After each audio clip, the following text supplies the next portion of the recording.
भाई पर्सन बता रहे थे, पर्सन कितने टाइप के होते हैं? 3 टाइप के पर्सन होते हैं। फर्स्ट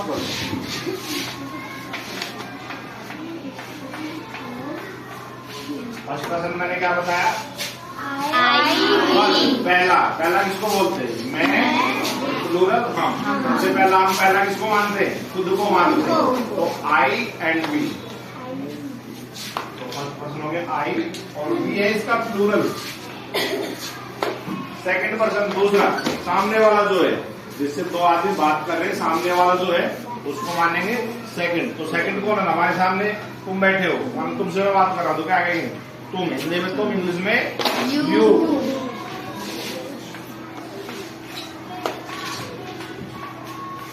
सेकंड पर्सन में कौन हो गया? यू। यू सिंगुलर में भी यू ही बोला जाता है, प्लूरल में भी यू ही बोला जाता है। तो यू हमेशा जब भी सेंटेंस में होगा उसको प्लूरल ही माना जाएगा। क्या माना जाएगा? प्लूरल। सब्जेक्ट में यू आया है तो क्या माना जाएगा? प्लूरल माना जाएगा। फिर है थर्ड पर्सन। इनके अलावा जितने भी सब्जेक्ट बच गए, जितने भी नाउन्स बच गए, they all are third person, right? Commonly use कौन सी है? He, and any noun. Singular में ये है, प्लूरल में इनका प्लूरल हो जाता है।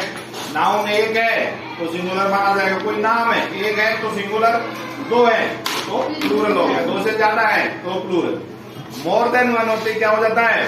प्लूरल हो जाता है। तो इनका अगर करेंगे इसी इनका, तो इनका प्लूरल क्या आता है? दे।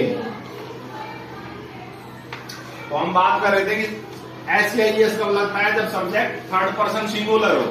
तो थर्ड पर्सन सिंगुलर में ध्यान रखना, जब ये चीजें आती हैं, इसी it, any name, singular, any name but singular, then we add s or es with verb, otherwise we do not add s es with verb।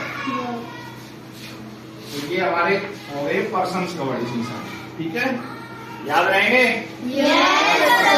Second person, third person.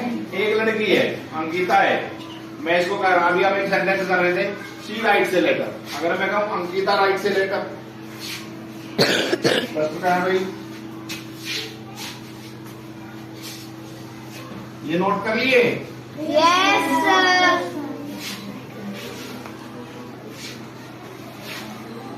एक लड़की अंकिता, तो मैं कहता हूं अंकिता राइट से लेटर।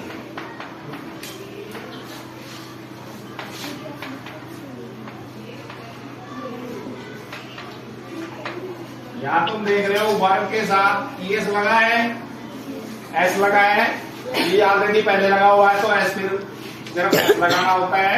अगर ई पीछे नहीं है सब्जेक्ट उसमें वर्ब में तो ईएस लगाना पड़ता है। अब सब्जेक्ट क्या है? सिंगुलर है और थर्ड पर्सन भी है, तो लगा हमारा एस। अगर 2 बच्चों की बात करें, मान लो ये खड़ा है लड़का Neil, Ankita and Neil,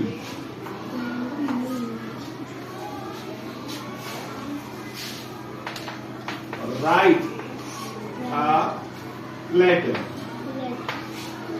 verb पे ध्यान दो, क्या इसके साथ एस आया?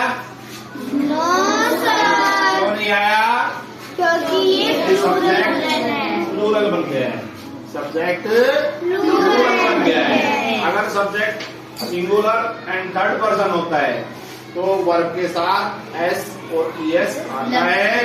अगर नहीं है, प्लूरल है, सब्जेक्ट प्लूरल है, तो वर्ब के साथ एस या ईएस नहीं आता। जैसे अगर मैं दे करता हूं, दे डैश अ लेटर, बताओ इसमें राइट आएगा या राइट्स आएगा? राइट्स आएगा या राइट आएगा? इसमें आएगा राइट। तो ये बात क्लियर है अब? Yes sir. के साथ एस कब लगता है, एस कब लगता है और कब नहीं लगता? Yes sir. में एक बात रखनी है कि सब्जेक्ट थर्ड पर्सन सिंगुलर है, थर्ड पर्सन सिंगुलर, इसको बिल्कुल अच्छे याद कर लो। सब्जेक्ट अगर थर्ड पर्सन सिंगुलर है तो वर्ब के साथ एस और एस लगेगा। अगर नहीं है, subject first person, second person या प्लूरल है तो वर्ब के साथ एस या एस नहीं लगेगा।